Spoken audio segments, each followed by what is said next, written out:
Guys, have you ever struggled to keep your arms straight in the golf swing? Do you see that dreaded chicken wing poking out in the backswing or even in the follow through? If the answer is yes, you've probably tried everything to improve keeping those arms straighter, and yet you're not really seeing any change, and there's a reason for that. You don't really understand why they're bending. Today with my friend here, Tom Saguto, we are going to talk to you about exactly how to keep those arms straight and train your body to move in a way that helps you to do just that. I'm here with my friend Tom Saguto. Ready to mash the ball, Rob. I'm going to get you crushing this thing before we finish up today. We've had an amazing day filming videos. The weather's been so kind to us, and it's wonderful to be here in America. Tom, thank you for inviting me out.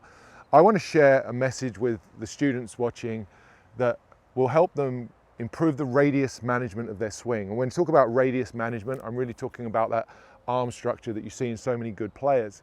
And it's something that you and I both see people struggle with. They're desperate to lose that chicken wing, but they don't really know how. So I'm going to start by showing you the first piece of that puzzle, which really is the weight forward piece. And I'd like to explain why weight forward affects the arms, because some people may not connect those dots together. So if you jump in here for me, when a golfer moves their weight back, let's start with the poor way of doing this. Where would the expectation be in terms of ground contact? What would you expect to see if someone had their weight too far back and then they swing down to try and hit the ball with their weight still too far back? What would you expect the ground contact to be? It's instantly behind the ball, okay. Right? That is going to happen every time. And if you kept your arms straight and you kept your weight back, you'd hit the ground behind the ball every time? Oh, this is going to happen every time. I mean, once again, it's not by accident. This is not an accident. We could design that swing to hit the ground before the ball every single time. You'd never want to do that.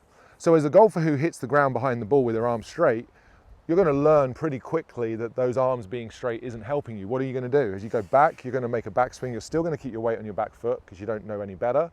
And as you come down, you're going to go, don't want to hit the ground. What am I going to do? I have to start flipping or pulling my elbows apart. There's only two options to make contact. There it is. So the loss of the radius is because the golfer gets tired of hitting the ground behind the ball. Now you may also raise up with your body, but essentially what you'll see is golfers pulling their arms in as you demonstrated. That's the loss of the radius, that's the chicken wing coming through the ball. So the first thing you must learn to do if you ever want to keep your arms straight is to have your weight forward. Right. So stick that weight on the front side, Tom. So put those hips forward. And now, because the weight's forward, where's the expectation and the ground contact? I can already feel it. You can feel it's out here already, out after the ball. You just see how much further forward you're hitting the ground there compared to where you were. And now, wow. Now that Tom has the low point forward and after the ball, he is incentivized to keep your arms straight. There's no reason anymore to start pulling your arms in. There's no reason for me to think about that. I'm actually more focused on driving the club out through the ball. That's great. So when you see that, when you practice and you look at where the club's hitting the ground, pay attention to where that is, because this is going to tell a large part of the story is going to be, a large part of this story is going to be where your weight is. And good golfers have their weight further forward and poorer golfers have their weight further back. So let's stick that weight on the front. You wouldn't mind going ahead and just punching one out for me. So you're going to weight forward, arms straight. Tom's going to try and keep his arms straight. So pretty short swing here? Yeah, just punch one out. Great, divot after the ball and really finishing with his arms straight. Now for some people, just knowing that the arms, the weight's forward, the weight forward piece, will help you to keep the arms straight. But for some people, that's still not enough because they've done the arm bending piece for so long. So if I just step in for 1 second, something I would see very often would be as golfers reach the ball, they aren't aware of how to move through the ball, and so pull the club away from the ground. Even with the weight forward, they still pull the club away from the ground with their elbows because they haven't learned how to move their body correctly, and that's the bit we're going to do next. So that's going to be keeping the arms straight and learning to move this club out and up and away from the ground with the hip sway and the spinal extension, tucking the hips, tucking the butt underneath me. And I'm doing that, I'm getting the elevation of the club there, not from bending my arms.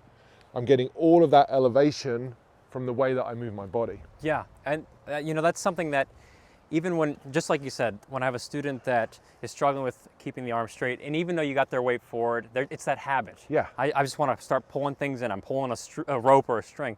So to get them out of this position where there's no extension, no tucking, they're often down like this, I say, hey, look, just imagine you're holding a watermelon. It's so heavy, it's a heavy object. Yeah. And if you were going to heave it to me down here, like you'd be standing at like right here and I'd be heaving it to you, or I was going to heave it as far as possible, how would you do it? And so I give them a range basket, because that's really plentiful. And I say, just send it down, that downrange as far as high as possible, because you will never do it this way. Yeah. And so that visual, something that's worked well for me. That's a nice one. I like that. As you did that, in fact, just do that demonstration one more time without a club. So imagine throwing something down the range and just stop in that finish. Stop in that finish position. The pieces to note here, Tom's arms are straight, but he's really tucked his pelvis or his butt underneath him, so his belt buckle is as far forward as any other part of his body. That's the extension of the body, which actually, if you think about this, just give this a little time to percolate and sink in. If I was to jump in the air, I'd start by bending forward, and then I would jump up, and my arms would get thrown away from me. Yeah. You don't jump and keep your arms behind you. The actual act of extending your body helps to throw and keep your arms away from you, and that's the position we're looking to get to in the follow through. So if you grab that club again, Tom, we'll just do the demonstration of that short finish. That is so explosive, the way it just seems explosive. There's so many similarities in so many other sports of that extension piece that people don't always see in the golf swing. So in order to get this club out of the ground, let's just do a practice swing here. If you take set up to the grass. Okay. The golfer's task here, once the weight's forward, is to keep this structure with the arms, keep it completely straight, and then bring that through the ball, same structure, and bring that away from the ground with the extension of the spine, the thoracic extension, chest up, yeah, and tucking the butt underneath you. So the belt buckle's forward. He's got the club away from the ground purely with those body movements, and your arms are super straight. Oh yeah. And so that would be the drill. Pushed, if you will. Yeah, that would be the drill. The exercise to keep the weight forward and hammer those arms down through the ground. Let's take a divot. Let's hit the ground after the ball and stop with those arms completely straight and the belt buckle pushed forward and up, and the chest is forward and up. That's an exercise that there's no golfer on the planet that wouldn't benefit from. I'm just thinking about how much fun that drill is to do. I love doing that drill because of just the feeling of contact. Yeah. And when I've watched you do that drill today and other times on videos that I've watched of yours, it looks to me like you're hitting the ball a very long way still. How far, what percentage of your full power do you get when you even stop the swing prematurely? I still think I get the same power when I'm stopping short. And would you say you see that in the lessons you teach as well? Oh yeah, and the club head speed numbers they're crazy. Like sometimes you get an 8-iron or a 7-iron that goes 98 miles an hour. It's like, where'd that come from? You'll see students hit the ball further with that swing because the contact improves, so the ball speed goes up.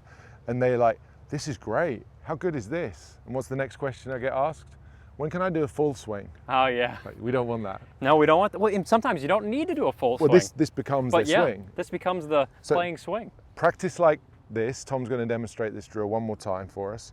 Practice like this, and if you see an improvement in ball striking quality, consistency, distance control, directional control, because this face is going to be super stable now through the ball. Peppered right in the middle too. If you see an uptake in all of those areas of your game, it becomes more consistent, which I know many of you are screaming at the screen for. You're searching YouTube to find the magic secret to this game.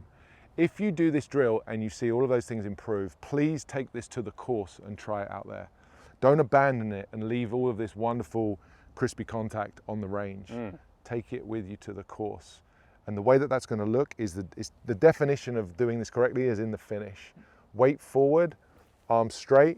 Tom's going to show us one more. You just show everyone where you're going to stop first, Tom, so you know exactly where you're going to stop. You there we go. Yep, I was actually just thinking, like, if I worked this backwards, I can't have my weight back. Having this destination in your mind, a clear feeling, a clear picture and an understanding of where you're trying to get to makes the chances of you getting there so much greater. Yeah. Yeah. Instead of just thinking that the follow through is just an afterthought of the club can go wherever it wants to. Control the finish, you control impact, and you improve all of those other parameters that we spoke about. Yeah, just the act of getting here is going to force good things here. So if I think here, that's going to be good. I already know that. Let's hit one. Let's see it. Crush it out there. See what happens. Should I do full or? I'll do the drill. Let's see those arms Just like super straight. So I'm going to try and stop as short as I can. Love it.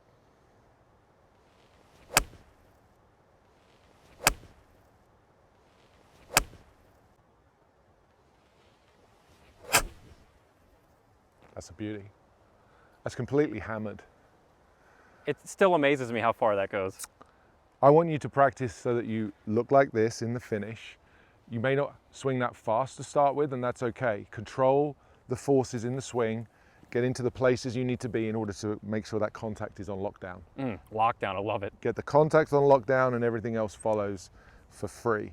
Anything else you want to add there, Tom? Yeah, well, you put the contact on lockdown, you know what goes to jail is everything that's bad. That's awesome. Thank you for having me out here. Wonderful demonstrations. Hopefully something that you guys can take to the range next time you go out there. These are real practical tips that we teach on the range every single day. We show our students and we see their ball striking improve. I want the same for you. And we have other videos that Tom and I have filmed recently that you can also go and check out that talk about other things that we teach on the driving range, the things that we've seen success with over our years of teaching. If you want to check that out, I'll put a link somewhere in here that you can go and have a look at that. But for now, Tom, Rob, thanks for having me out here. It's been a blast. Tom Saguto is an absolute legend on YouTube. He's even better in person. I really thank him for having me out here. Please check out Tom's socials. I'll put all the links down in the description. If you haven't checked him out, I can't believe that's possible, but if you haven't found Tom yet, you really should go and find him. His content is outstanding, and he communicates a wonderfully simple message to help golfers like you every single day. So go check Tom out, and yeah, I'll see you on the next one. Rob, thanks again. Thanks.